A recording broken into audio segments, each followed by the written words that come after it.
చేసేటువంటి వాడుగా ఉన్నాడు. ఆయన ఏ రీతిగా ఆయన అప్పగించినటువంటి పని మనము సక్రమంగా నెరవేర్చడానికి ఆయన కృప మన పట్ల చూపించేటువంటి వాడుగా ఉన్నాడు. ఇక్కడ ప్రాముఖ్యమైనటువంటి అంశముకు వెళ్ళగలిగితే దేవుని పని ఎలా చేయాలి మొదటి మాట చూడగలిగితే దినవృత్తాంతాల రెండవ గ్రంథము చూడండి ఆ మాటను. దినవృత్తాంతాల రెండవ గ్రంథము 2వ అధ్యాయం, దినవృత్తాంతాల 2వ గ్రంథము 2వ అధ్యాయము 13వ వచనములు అంటున్నాడు. చూడండి అక్కడ రాయబడిన మాట. దినవృత్తాంతాల 2వ గ్రంథము 2వ అధ్యాయము 13వ వచనం. తెలివియు వివేచన గల హోరాము అను ఒక హోరాము అను ఒక చురుకైన పనివాని నేను నీ యొద్దకు పంపుచున్నాను. 14 వచనం చూడండి. అతడు వంశపురాలకు ఒక స్త్రీని పుట్టినవాడు. వాని తండ్రి తూరు సంబంధమైన వాడు. అతడు బంగారముతోనూ వెండితోనూ ఇత్తడితోనూ ఇనుముతోనూ రాళ్లతోనూ మ్రానులతోనూ ఓద నూలతోనూ నీలి నూలులతోనూ సన్నపు నూలుతోనూ ఎర్ర నీళ్ళతోనూ పని చేయగల నేర్పరైనటువంటి వాడు. సకల విధముల చెక్కడపు పని ఎందును ముచ్చులు కల్పించుట ఎందును యుక్తి కలిగి నీ పనివానికి నీ తండ్రి అయినటువంటి దావీదును నా ఏలినవాడు నియమించినటువంటి ఉపాయ కాలములకు సహకార్య వాటన్నిటినీ నిరూపించుటకు తగిన సామర్థ్యము కలిగినటువంటి వాడు. ఇక్కడ దేవుని పని చేసేటువంటి వారు ఏంటంటే అన్ని విధాల సామర్థ్యము కలిగినటువంటి వారు, సమర్థత కలిగినటువంటి వారుగా దేవుని చిత్తానుసారముగా ఆ పనిలో మనము పాలిభాగస్థులమయ్యేటువంటి వారముగా ఉండాలి. అది దేవుని యొక్క అనాది సంకల్పము, ఆయన ఏర్పాటు. ఆయన అంటున్నాడు కదా, జగత్పునాది వేయబడకముందే నేను నిన్ను ఏర్పరచుకున్నాను, ఇదిగో నా చిత్తానుసారముగా నేను నడిపించుచున్నాను. అదే దినవృత్తాంతాల 2వ పత్రిక గ్రంథము చూడండి. దినవృత్తాంతాల 2వ గ్రంథము 4వ అధ్యాయము 16వ వచనములో కూడా అంటున్నాడు. చూడండి అక్కడ రాయబడినటువంటి మాట. అతడు ఎలా ఉండాలి, అతడు ఎట్టి సామర్థ్యం కలిగి ఉండాలి. పాత్రలను బూడిద వెత్తి చెప్పుకోలలు ముండ్ల కొంకలు మొదలైనటువంటి ఉపకరణములు వీటిని హారాము రాజైనటువంటి సొలొమోను ఆజ్ఞ ప్రకారము యెహోవా మందిరము కొరకు మంచి వన్నెగల ఇత్తడి చేసెను. ఇక్కడ జ్ఞానముతో పోలినటువంటి వ్యక్తి అయినటువంటి సొలొమోను జ్ఞాపకం చేస్తున్నాడు. అంటే జ్ఞానముగా నడపబడాలి. ఏ జ్ఞానం అంటే దేవుడిచ్చేటువంటి జ్ఞానము ద్వారా నడపబడేటువంటి వ్యక్తి దేవుని పరిచర్యకు అవసరము.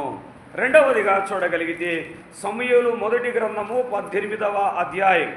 సమూయేలు మొదటి గ్రంథము 18వ అధ్యాయము 5వ వచనములు అంటున్నాడు. చూడండి ఒక మాటను. సమూయేలు మొదటి గ్రంథము 18వ అధ్యాయము 5వ వచనములు అంటున్నాడు. చూడండి. దావీదు సౌలు తన పంపిన చోట్లకెల్లా పోయి సుబుద్ధి కలిగి పని చేసుకొని వచ్చెను గనుక సౌలు యోధుల మీద అతని నియమించను. జనులందరి దృష్టికి, సౌలు సేవకుల దృష్టికి దావీదు అనుకూలమైనటువంటి వాడుగా ఉన్నాడు. చూడండి, సౌలు దావీదును పంపిస్తున్నాడు. ఎందుకు?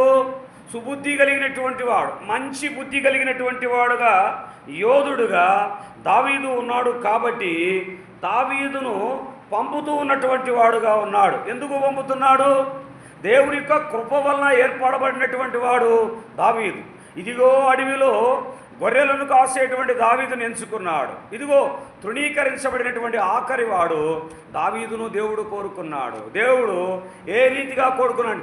అడవిలో గొర్రెలను కాసేవాడిని ఇశ్రాయేలు సింహాసనం ఎక్కించినటువంటి వాడుగా ఉన్నాడు. రాజుగా ఆధిక్యం ఇచ్చాడు. సుబుద్ధి, మంచి బుద్ధి కలిగినటువంటి వాడు. 14వ వచనం చూడండి. అదే మాట, అదే అధ్యాయము. సమూయేలు మొదటి గ్రంథము 18వ అధ్యాయము 14వ వచనంలో కూడా ఉంటున్నాడు. చూడు. మరియు దావీదు సమస్త విషయములలో సుబుద్ధి కలిగి ప్రవర్తింపగా యెహోవా అతనికి తోడుగా ఉండెను. నిజముగా నీవు నేను మంచి బుద్ధి కలిగి ఉంటే దేవుని చిత్తానుసారమైనటువంటి ప్రణాళికలో నడిపించగలిగితే దేవుడు నిజముగా తోడుగా ఉంటాడు. ఎంతవరకంటే కడవరకు తోడుగా ఉన్నాడు. దేవుడు చూడండి, ప్రాణాపాయ స్థితిలో నుంచి దావీదును సౌలు చేతుల నుంచి కాపాడాడు దేవుడు. ఎందుకంటే దేవుడి చేత ఏర్పరచబడినటువంటి దావీదుని సౌలు హతమార్చడకు, చేతికి దొరికినా కానీ సంపుటకు ఇష్టపడలేదు. సౌలు యొక్క హృదయంలో కూడా ఉంది, దేవుడి చేత ఏర్పరచబడినటువంటి వాడు. జాగ్రత్త సహోదరి సహోదరులారా, దేవుని పని, దేవుని ఏర్పాటులో ఉన్నటువంటి బిడ్డలు ఏ రీతిగా కొనసాగించాలంటే స్వబుద్ధి కలిగి, సహనము కలిగి, ప్రేమ కలిగి, మెలకువ కలిగి, ఓర్పు కలిగి, ఏక మనసు భావముతో దేవుని పరిచర్యలో ముందుకు కొనసాగబడేటువంటి వారముగా ఉండాలి. అంత మాత్రమే కాకుండా అంటున్నాడు చూడండి, 15వ వచనంలో కూడా అంటున్నాడు చూడండి ఆ మాటను, దావీదు మిగులు సుబుద్ధి గలవాడై ప్రవర్తించుట సౌలు చూచి మరి అధికంగా అతనికి భయపడెను. ఆయన సుబుద్ధి కలిగి ఉన్నాడు కాబట్టి దేవుని కృప అతనికి తోడుగా ఉంటుంది. అందుకన్నాడు కదా, నా కృప నీకు తోడుగా, నేను నీకు తోడుగా ఉన్నానని దేవుడు పైవచనంలో చెప్పాడు. కాబట్టి ఇంకనూ దావీదు సుబుద్ధి కలిగి ఉన్నాడు కాబట్టి దేవుని కృప దావీదుకు తోడుగా ఉంటుంది. కాబట్టి సౌలు భయపడుతున్నాడు దావీదుని ఏమి చేయలేక, దావీదుని ఏం అనలేకపోతున్నాడు. ఎందుకంటే దేవుడు తోడుగా ఉన్నాడు, దేవుడు ఏర్పాటులో ఉన్నాడు. కాబట్టి దావీదును చూసి సౌలు ఏం చేస్తున్నాడంటే భయపడుచున్నటువంటి వాడుగా ఉన్నాడు. 30వ వచనం కూడా చూడండి, అదే 18వ అధ్యాయము 30వ వచనంలో అంటున్నాడు చూడండి, ఫిలిష్తీ సర్దారులు యుద్ధమునకు బయలుదేరుచు వచ్చిరి. వారు బయలుదేరినప్పుడల్లాను దావీదు బహు వివేకం కలిగి ప్రవర్తించుచు రాగా సౌలు సేవకులందరికంటే అతని పేరు బహుగా ప్రసిద్ధికెక్కెను. దేవుని సన్నిధిలో ఎలా ఉంటున్నావు సహోదరి సహోదరులారా? అనేకులను అనేక తలంతులుగా దేవుడు నియమించాడు కదా సంఘంలో. మరి ఏ బుద్ధి కలిగి నీవు నేను ప్రవర్తిస్తున్నాం? మనకిచ్చినటువంటి తలంతులను ఆయన కృప కొరకే, ఆయన కృప మహిమైదర్శనం కొరకే మనం వాడగలుగుతున్నామా? మన స్వప్రయోజనాలకు వాడుకుంటున్నామా? జాగ్రత్త. దేవుడు నీకు ఇచ్చినటువంటి పరిచర్యలో నీవు ముందుకు సాగకుండా నానాటికి వర్ధిల్లకుండా ఉంటే ఏమీ ప్రయోజనము? ఆయన వెళుతూ వెళుతూ ముగ్గురికి 3 రకాల తలంతులు అనుగ్రహించాడు. ఒకరికి 1 తలంతు, రెండవానికి 2, మూడవానికి 4 అందించినప్పుడు రెండవవాను మూడోవాడు ఆ అంతకు రెట్టింపు చేశాడు. మొదటివాడు ఏమన్నా అంటే దాన్ని భూమిలో పాతి పెట్టాడు. జాగ్రత్త. ప్రభువు నీకు ఇచ్చినటువంటి పని నువ్వు విస్తరింపజేసేటువంటి వాడు, ప్రభు కృపను నీవు పొందుకునేటువంటి, నువ్వు స్వలాభము కోసము నీవు ఉపయోగించుకునేటువంటి వాడుగా ఉండకుండా ప్రభు పరిచర్యలో ముందుకు కొనసాగేటువంటి వారముగా ఉండాలి. మూడవదిగా చూడగలిగితే అది దినవృత్తాంతాల మొదటి గ్రంథము 15వ అధ్యాయం. దినవృత్తాంతాల మొదటి గ్రంథము 15వ అధ్యాయము 22వ వచనములో ఉంటున్నాడు చూడండి ఒక మాట, లేవీలో అధిపతి అయినటువంటి కెనాన్యా నుండి సమము మోయబడుటెందు గట్టివాడైందున అతడు మోత క్రమము నేర్చుటకై నియమించబడెను. ఇక్కడ ఎవరు లేవీలను ఎందుకు ప్రస్తావించాడు దేవుడు? ఎవరి లేవీలు? దేవుని యొక్క మందస్సము తయారు చేసేటువంటి వారు, దేవుని యొక్క మందస్సము మోసేటువంటి వారు, దేవుని యొక్క ఉపకరణములను తయారు చేసేటువంటి బాధ్యత ఆ దినాల్లో లేవీలకు అనుగ్రహించినటువంటి వాడుగా ఉన్నాడు. ఒక మాటను జ్ఞాపకం చేసుకుందాం. మనం ఒక మాటను జ్ఞాపకం చేసుకుని లేఖనంలోకి మళ్ళీ వెళ్దాం. అదే దినవృత్తాంతాల మొదటి గ్రంథము 13వ అధ్యాయము 10వ వచనంలో ఒక మాట చూడండి. దినవృత్తాంతాల మొదటి గ్రంథము 13వ అధ్యాయము 10వ వచనం ఒక మాట నాకు జ్ఞాపకం వస్తుంది. ప్రభు యొక్క తలంపులు అక్కడ రాయబడిన మాట చూడండి. 10వ మాట అంటున్నాడు చూడండి. 10వ వచనంలో 13:10 అంటున్నాడు చూడండి. యెహోవా కోపము అతని మీద ఉండెను, అతడు తన చెయ్యి మందసమునొద్దకు చాపగా అతన్ని మొత్తెను గనుక అతడు అక్కడనే దేవుని సన్నిధికి పోయెను. జాగ్రత్త. దేవుడు మొత్తకుండా ఉండాలి. మనది కాని పనులు మనము పాయలి భాగస్థులమయ్యామంటే దేవుని చేత మొత్తపెడతాం. ఆ దినాల్లో లేవీలకు మాత్రమే పరిచర్య భాగ్యం అనుగ్రహించాడు. మందస్సము తయారు చేసేటువంటి విధానము, మందస్సము ఉపకరణములు, మందస్సము మోయడము, పరిచర్య భారం మొత్తం కూడా దేవుడు ఆ దినాల్లో లేవీలకు అనుగ్రహించినటువంటి వాడుగా ఉన్నాడు. ఇక్కడ ఉజ్జాయి ఏం చేశాడంటే మందస్సమును పట్టుకొని పోయాడు. జాగ్రత్త. నీది కాని పనిలో నీవు పాలిభాగస్తులకు, దేవుని ఉగ్రతకు గురి అవుతావు. ఎందుకంటే ఆయన ఎందుకు చెప్తున్నాడు చూడండి. పేతురు భక్తకోటికి రాసినటువంటి మొదటి పత్రిక 1వ అధ్యాయం 14వ వచనం చదవండి ఒకసారి. పేతురు భక్తకోటికి రాసినటువంటి మొదటి పత్రిక 1వ అధ్యాయము 14వ వచనం చదివి సహకరించండి త్వరితముగా. నేను పరిశుద్ధుడను కాబట్టి మీరును ఏమన్నాడు అక్కడ?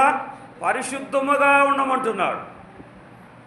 ప్రభు పని చేసేటువంటి వారు ఎలా ఉండాలి? ఇప్పుడు పరిశుద్ధముగా ఉండాలి. లేకపోతే ఉజ్జాయిలాగా మొత్తబడేటువంటి వారముగా ఉంటాం.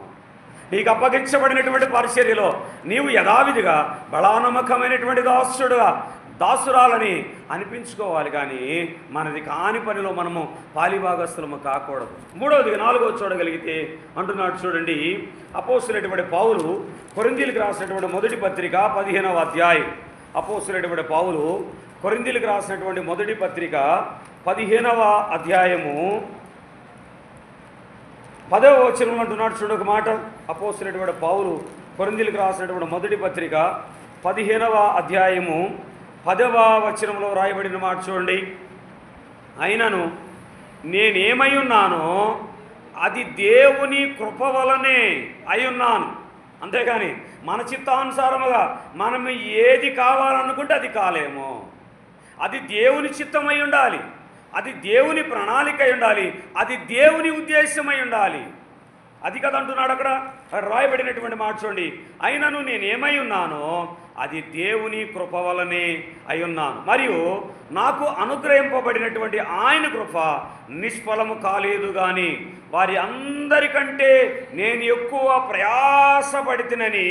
ప్రయాసపడినది నేను కాదు, నాకు తోడైనటువంటి దేవుని కృప.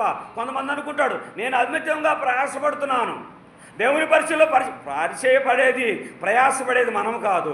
తన ఇచ్ఛానుసారముగా తానే ప్రయాసపడతాడు. తానకు మహిమ కీర్తి కలుగునట్లు ప్రయాసపడేటువంటి వారముగా ఉండాలి. కానీ మనకు కీర్తి కలిగినట్లు మనం ఎన్నడూ కూడా ప్రవర్తించేటువంటి వారముగా ఉండాలి. అది నిష్ఫలంగా ఉంటుంది. ప్రయోజనకరమైనది ఏంటంటే ఆయన ఇష్టానుసారముగా ప్రయాసపడాలి. ఆయన కొరకు ఆయన నామ కీర్తిని చాటించేటువంటి వారముగా, ప్రకటించేటువంటి వారముగాను, కీర్తించేటువంటి వారముగా ఉండాలి. ఇది దేవుని యొక్క సంకల్పము. ఏర్పాటు పడబడుతున్నామంటే అది దేవుని సంకల్పము, అది అనాది సంకల్పమే. తల్లి గర్భములో పిండముగా రూపొందించబడకముందే నేను నిన్ను ఎరిగి ఉన్నాను, నేను నిన్ను గమనించి ఉన్నాను. నేను ఏ రీతిగా పరిచర్యలో ముందుకు కొనసాగాలో అది నా సంకల్పమై ఉన్నది. నిజముగా దేవుని పని చేసేటువంటి ఆ సామర్థ్యము దేవుని కృప పొందుకుంటేనే మాత్రమే చేయగలుగుతాం. కానీ మన చిత్తానుసారముగా మన ఇష్టానుసారముగా చేయగలిగితే సమాజంలో, సంఘాల్లో హేళనైనటువంటి జీవితాలని అనేక మందిని చూస్తున్నాం. జాగ్రత్త. 5వ మాట చూడగలుగుతుంటున్నాడు చూడండి. 5వ మాట చూడగలిగితే ఆదికాండ గ్రంథము 11వ అధ్యాయము 4వ వచనంలో చూడండి ఒక మాటను. ఆదికాండ గ్రంథము 11వ అధ్యాయము, ఆదికాండ గ్రంథము 11వ అధ్యాయము 4వ వచనంలో అంటున్నాడు చూడండి. 11:4 రాయబడినటువంటి మాట. మరియు వారు మనము భూమి అంతటా చెదిరిపోకుండా ఒక పట్టణమును ఆకాశమందండు శిఖరములు గల ఒక గోపురము కట్టుకొని పేరు సంపాదించుకుందాము రండని మాట్లాడుకొనగా. కొంతమంది అంటున్నారు కేవలము బ్రతుకుట కొరకు, పేరు ప్రఖ్యాతులు సంపాదించుకోవడం, దేవునిని మహిమపరచుటకు ప్రభు సేవకు రావటం లేదు. వారు పోషించబడుటకు, వారు పేరు ప్రఖ్యాతులు గావించబడ్డకు. అక్కడ రాయబడినటువంటి మాట చూడండి. మోచే ఎంత చక్కటి మాటలు రాసినటువంటి వాడు. వారు ఏదో పేరు ప్రఖ్యాతలు, ఒక పట్టణం ఏర్పాటు చేసుకుందాం, మంచి పేరు సంపాదించుకుందామని అనుకుంటున్నప్పుడు దేవుడు పలికినటువంటి వారు ఎటువంటి వారంటే బాబేలు దేవతలు ఏం చేసింది? పేరు ప్రఖ్యాతులుగా ప్రసిద్ధిగాంచినవిగా మనం అక్కడ చూస్తున్నటువంటి వారంగా. అట్లా ఉండకూడదు. లోకానుసారముగా పేరు ప్రఖ్యాతులు సంపాదించుకున్నటకు సేవా పరిచర్యకు వచ్చేటువంటి వారముగా ఉండకూడదు. దేవుని చిత్తానుసారం జరిగించేటువంటి వారు, నూతనాత్మలను సంఘంలో చేర్చేటువంటి బాధ్యత, భారము కలిగి సంఘం పట్ల ఆత్మీయమైనటువంటి విశ్వాసం కలిగినటువంటి వారు ప్రయాసపడేటువంటి వారముగా ఉండాలి. 6వదిగా చూడగలిగితే సమూయేలు మొదటి గ్రంథము సమూయేలు మొదటి గ్రంథము 18వ అధ్యాయం. సమూయేలు మొదటి గ్రంథము 18వ అధ్యాయము 15వ వచనము మరొకసారి జ్ఞాపకం చేసుకుందాం. సమూయేలు మొదటి గ్రంథము 18వ అధ్యాయము 15వ వచనంలో చూడండి, ఒక మాట అంటున్నాడు చూడండి. దావీదు ఎలా ఉన్నాడు? మిగులు సబుద్ధి కలిగినటువంటి వాడు. ఎందుకు దావీదు సుబుద్ధి కలిగినటువంటి వాడుగా ఉన్నాడు? అసలు సుబుద్ధి అంటే ఏంటి అర్థము అనేటువంటిది మనం ఒకసారి లేఖనంలో కానీ ఆ మాటను కానీ జ్ఞాపకం చేసుకోగలిగితే సుబుద్ధి అనేటువంటి మాట చూద్దాం. అదే 18:5 అంటున్నాడు చూడండి. ఆ మాటను 18:5 అంటున్నాడు. దావీదు సౌలు తనకు పంపిన చోట్లకెల్లా పోయి సుబుద్ధి కలిగి పని చేసుకొని వచ్చెను గనుక సౌలు యోధుల మీద అతన్ని నియమించెను. మనకి ఏ పని అయితే మనల్ని నియమిస్తాడో దేవుడు, ఆ పనిలో మనము ఫలప్రదులుగా ఉండాలి, స్వస్థత నొందినటువంటి వారముగా ఉండాలి. చూద్దాం మనము ఆ మాటను కానీ చూడగలిగితే మత్తయి సువార్త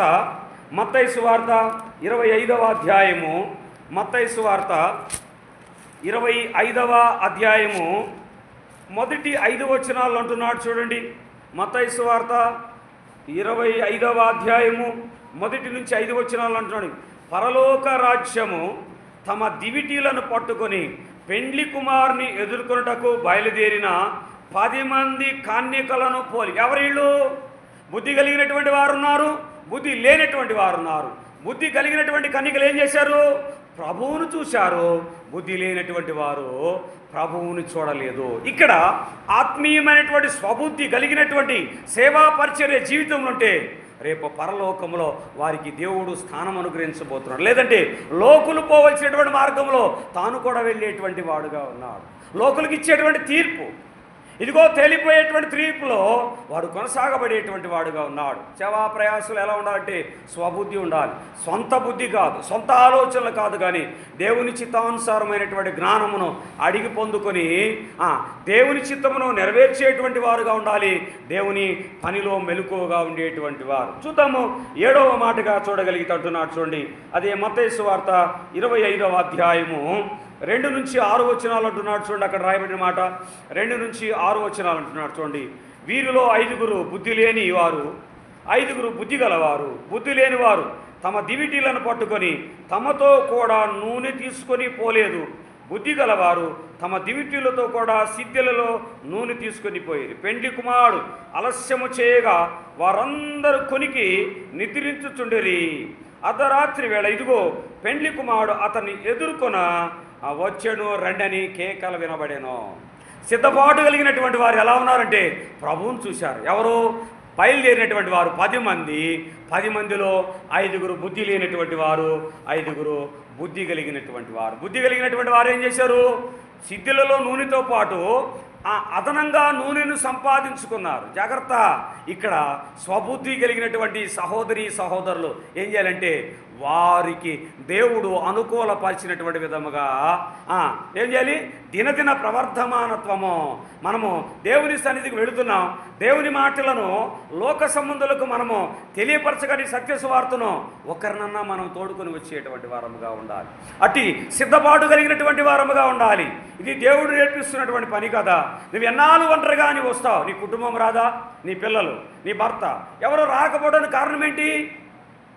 నీ సాక్ష్యం ఇంట్లో సరిగా లేదు కాబట్టి. నీ సాక్ష్యము సరిగా ఉంటే నీవు దేవునికి మొరపెట్టగలిగితే నీతో ఇంకొకరిని తోడు చేసి పంపించేటువంటి వాడుగా ఉంటాడు. మరి ఎలా ఉండాలని ఆశ కలిగినటువంటి వారంగా ఉన్నాం, ప్రయాసపడుతున్నాం, మంచిదే. కానీ దేవుని పని ఎలా చేయాలనుకుంటున్నాం అంటే స్వబుద్ధి కలిగినటువంటి వారు, సొంత బుద్ధి కాకుండా దేవుడు అనుగ్రహించేటువంటి కృపను పొందుకొని దేవుని పరిచర్యలో ముందుకు కొనసాగబడేటువంటి వారముగా ఉండాలి. దేవుడి కొద్ది మాటలు